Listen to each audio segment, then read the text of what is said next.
Olá,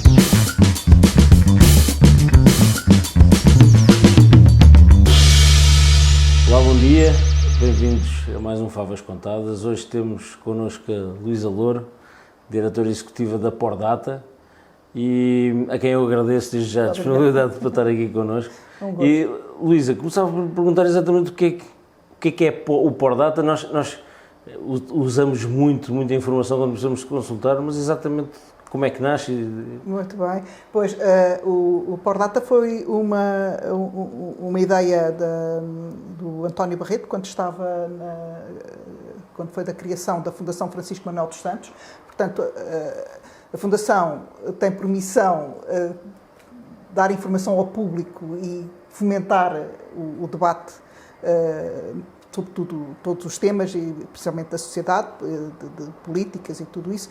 E uma ideia que tiveram logo no início foi que fazer debates sem dados, sem números robustos, não lhes fazia sentido, e, portanto, criaram esta biblioteca de dados. De facto, é o que é a Pordata.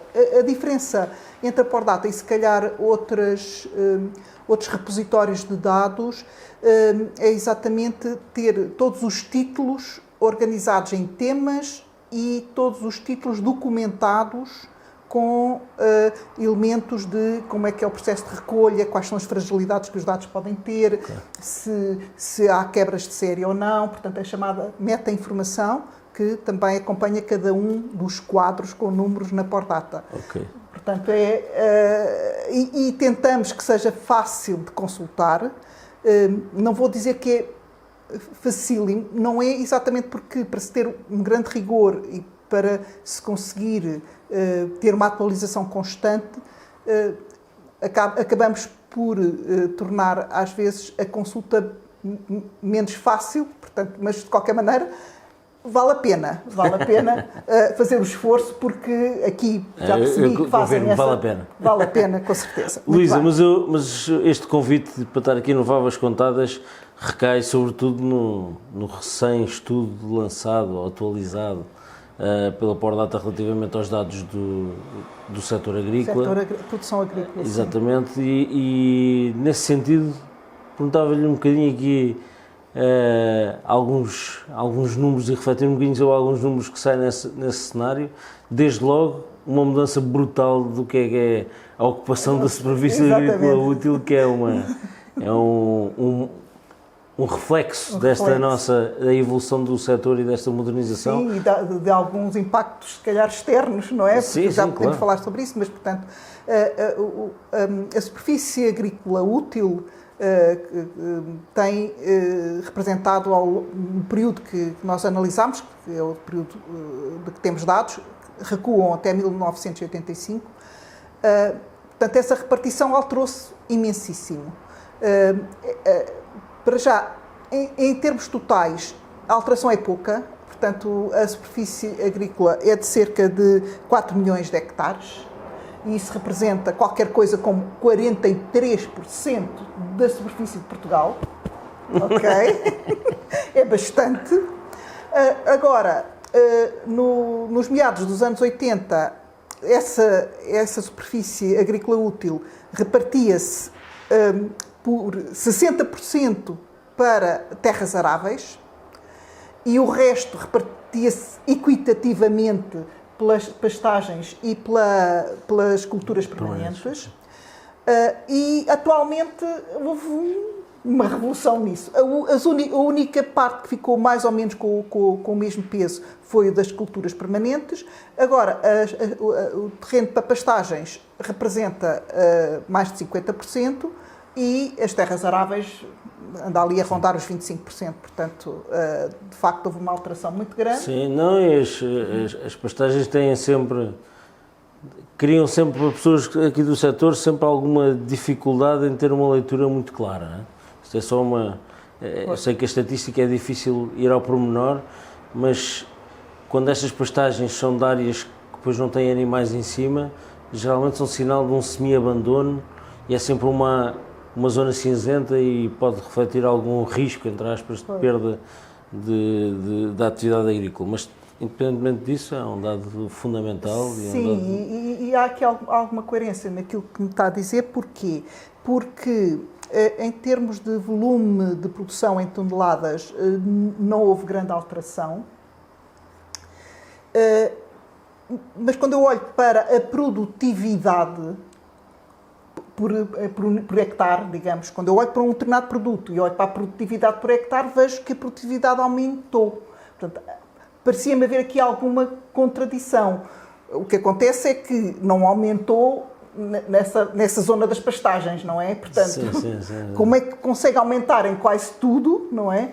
E depois, quando olho para cada produto, e depois no global estarmos mais ou menos igual ou até com menos. Portanto, fazia-me um bocadinho mas de ao confusão, não é? Ao mesmo tempo, e entrando depois, já lhe vou perguntar também sobre a questão do valor acrescentado.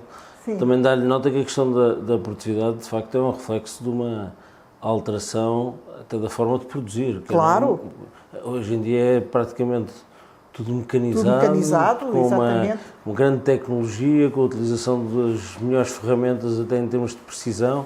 Claro. E, portanto, desse ponto de vista, os ganhos de eficiência têm sido brutais. Muito grandes. Eu posso dizer aqui alguns números que fizemos. Que, por exemplo, a produtividade triplicou nos cereais, duplicou na batata, mas multiplicou por 6 nas culturas para a indústria, que é o tomate, o girassol, a beterraba, o tabaco, o lúpulo, tudo esse conhecimento, grupo, genética, saber. Nos citrinos também triplicou. Né? E nos frutos frescos e no olival quase duplicou. Onde é que não aumentou tanto foi na vinha. Portanto, mas está estabilizado, com anos de melhor, outros anos de pior, não é?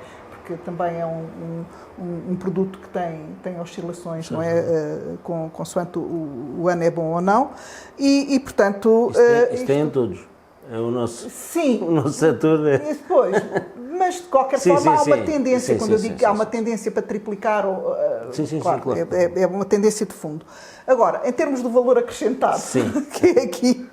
Já agora dá-lhe uma nota que, quando vi os números, esse surgiu-me logo, porque depois, eventualmente, jornalisticamente foi isso também, entre aspas, aproveitado, e pode dar uma mensagem relativamente errada do setor. Parece que perdeu muito valor ao longo dos últimos tempos e perdeu-se. E perdeu, quando se olha de 1985 para agora, perdeu mesmo muito. Pronto, houve ali um efeito que quem é da área do setor com certeza conhece. Sim, a entrada na então Comunidade Económica Europeia com um impacto brutal na produção. Certo, e isso fez com que, quando se olha mesmo para os dados em gráfico temporal, vê-se claramente uma queda muito abrupta durante os primeiros 10, 15 anos. Depois continua a descer até 2009, mas de 2009 para cá tem tido um crescimento sustentado. Ano após ano, o valor acrescentado bruto tem vindo a subir. O que significa que há aqui com certeza uma nova dinâmica aqui neste setor, não é? E essa mensagem positiva é importante dar. Não, isso é um setor importantíssimo. Isso há claramente, mas olhando em perspectiva também, às vezes esquecemos que em 85, 86, a agricultura tinha um peso na economia que não tem hoje. Claro. E se calhar, infelizmente, ainda pode vir a decrescer. Assim, o PIB português também cresce muito mais, que seria bom sinal. Pois, mas de qualquer maneira, é preciso ver que este valor acrescentado bruto é quanto sobra depois de se retirar os gastos com as matérias-primas e com os gastos de produção, não é? Pronto, e, portanto, aqui a entrada de novas tecnologias também pode fazer com que este acrescentado... Sim. Era muito mais barato fazer à mão do que... Pois, mas também, pronto, também não se tinha a eficiência, portanto estas coisas, a produtividade tem a ver com as novas formas de produzir. Pronto, há aqui vários elementos a convergirem para um lado. Muito bem. Espero Luísa, que seja positivo. mais uma vez, muito obrigado pela sua presença aqui no Favas Contadas.